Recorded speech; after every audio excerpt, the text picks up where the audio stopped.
Hey everybody, Nick here, and today got a little disassembly for you of this guy. This is the Benchmade Proper at S90V in carbon fiber. Now, I think I've done a disassembly for the Benchmade Proper. I think I did one way back when, but the thing is that was a relatively early model of these guys, and I'm curious to see what, if anything, has changed. And frankly, I'd like to do a little bit of lubrication and whatnot just to get this guy, make sure it's in as good a state as it can be.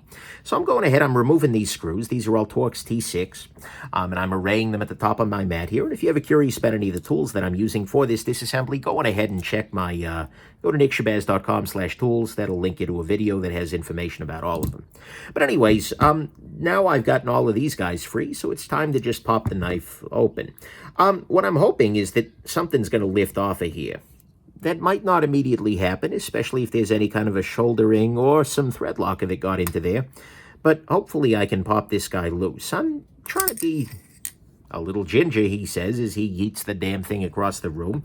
Anyways, I'm trying to be a little ginger there, just to make sure that I'm not accidentally hurting something. But, yeah, there we go. There is a stop pin in here. Take a look at that. I don't remember if that stop pin was there in the first generation. Doesn't freaking matter. It's fine. It's good. But that is something I'm going to want to remember and make sure to reinstall at the end. I'm using a little plastic spudger here to pop this scale a little bit loose.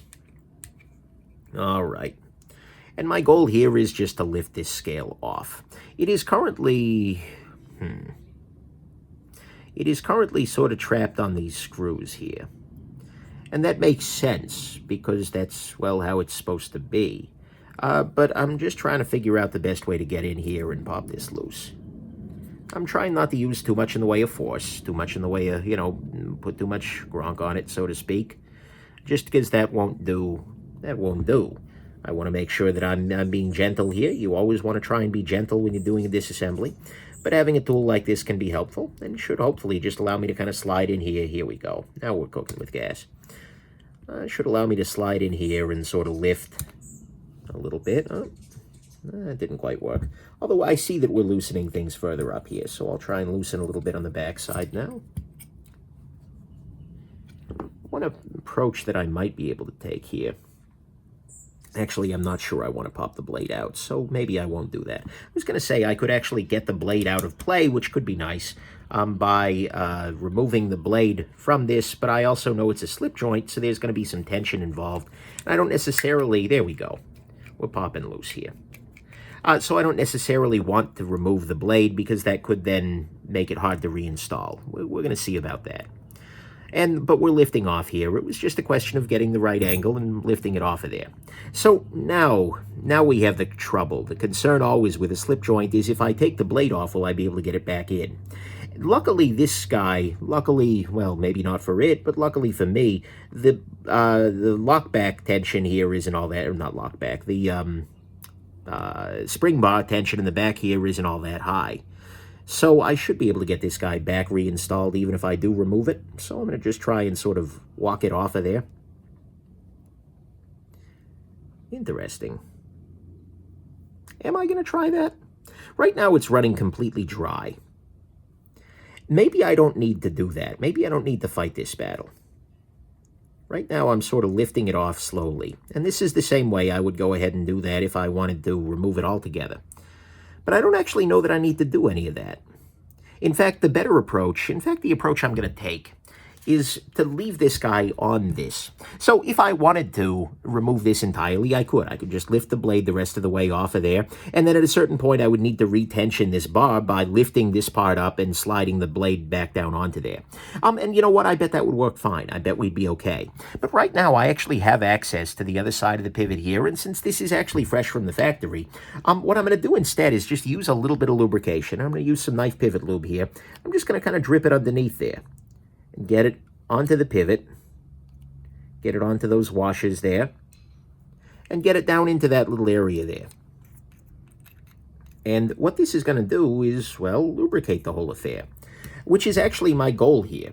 If I wanted to clean this out, I mean, you could certainly do that just using probably compressed air or just, blowing it out with something afterwards. But this really isn't all that dirty. In fact, if I look on this side, it really, truly isn't. So what I'll do instead is I'll just do exactly what I did. I lubricate it. I clean the parts I can clean. And then I'll go ahead and reassemble it as it stands. And then hopefully we'll have a slightly better action. The other thing I'll go ahead and do while I'm in here is I'm going to apply some lubrication to the back of the blade tang there. That'll allow that this roll a little bit more smoothly across. So let's go ahead and install the stop pin over here.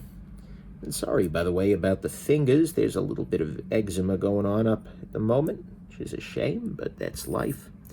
A terrible disorder for a hand model such as myself to have. All right.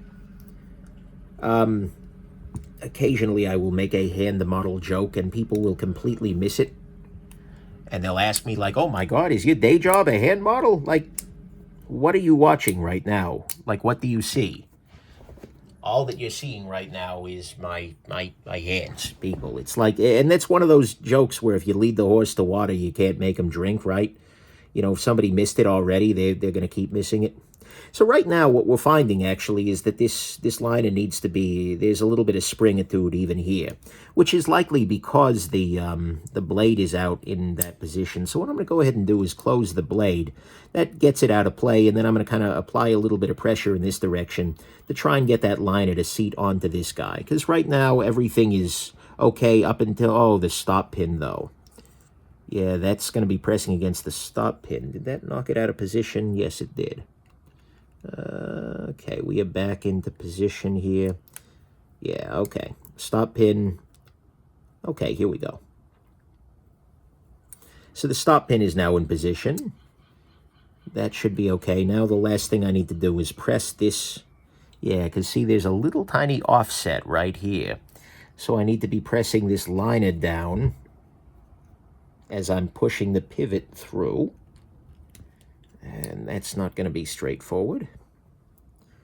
How am I going to do this? This is the problem with slip joints always.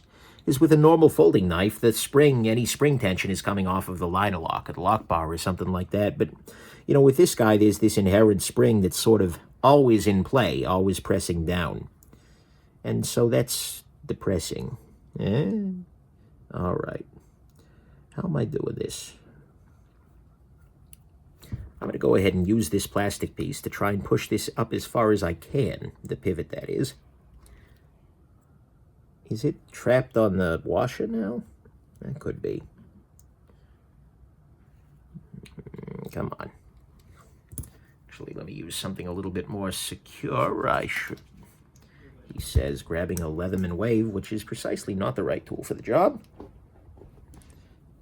But it'll do. Man, this is a pain in the neck. Okay, we're going to try a different tack right now. I have been trying to seat the front side for last, and I'm wondering whether that might be precisely the wrong approach. So what I'll do is I'll unseat the back here, and instead try and seat the front first. Come on. There's got to be some kind of an assembly jig that they have going on there at Benchmade that makes this easier for them. Oh, interesting. A little bit of gunk has come out from the pivot area. All right. Whatever. That'll work. All right. So now I'm going to try and press this pivot back into position without that in place. Let's see if I can do that. Yeah, there we go. So the pivot is popped back out now. That's good. Is this liner... yeah, it's a D-shaped pivot and a D-shaped liner. That's okay. Go ahead and just reapply a little bit of lubrication here, just in case it wasn't sufficiently over-lubricated the first time. All right, so there's that. I'm now snagged on both the stop pin as well as the pivot. And so everything should be in position there. Now all I need to do is get this last little stud here in the back seated. I'm feeling pretty good right now about my decision not to fully disassemble, because that could suck. Is this properly aligned? Because this is a D-shaped hole in the liner here. Yeah, there we go. We're good. Just a question of putting it the rest of the way home now. Yeah, okay. So that was the better approach. Going from the blade, seating the pivot first, and then doing the rest. I'm going to go ahead and put a little bit of, or clean this guy off here. Beautiful. Now I can replace this area here. And now I can just screw everything back together. So I'll grab my T6. I'm going to use some thread locker here, just because I don't anticipate doing this again for a little while. And go ahead and tighten this down a little bit. And got that just mostly hand tight. T6 all around. It's not a huge knife, I guess, so okay, I guess. But go ahead and pop this in here. You're probably hearing a bunch of seagulls out there. I'm not that close to the ocean, but they have, for whatever reason, decided that the area where I live is a really great place for them to breed.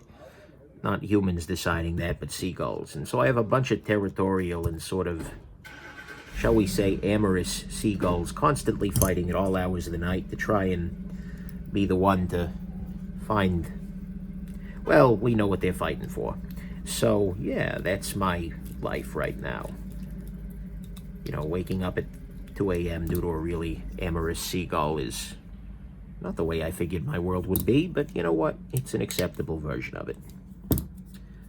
Okay, so is there blade play? No, there's no play. The action is markedly better than it was when we started. That's good. Let's see if I can loosen this further and be without further blade play. Now that introduced a little bit of play and the action's not substantially better, so I'll tighten this down a little bit more. Very nice. Yeah, we're good to go. All right. So there you go. I hope this is interesting to you, and have yourselves just an absolutely wonderful rest of your day. Bye now.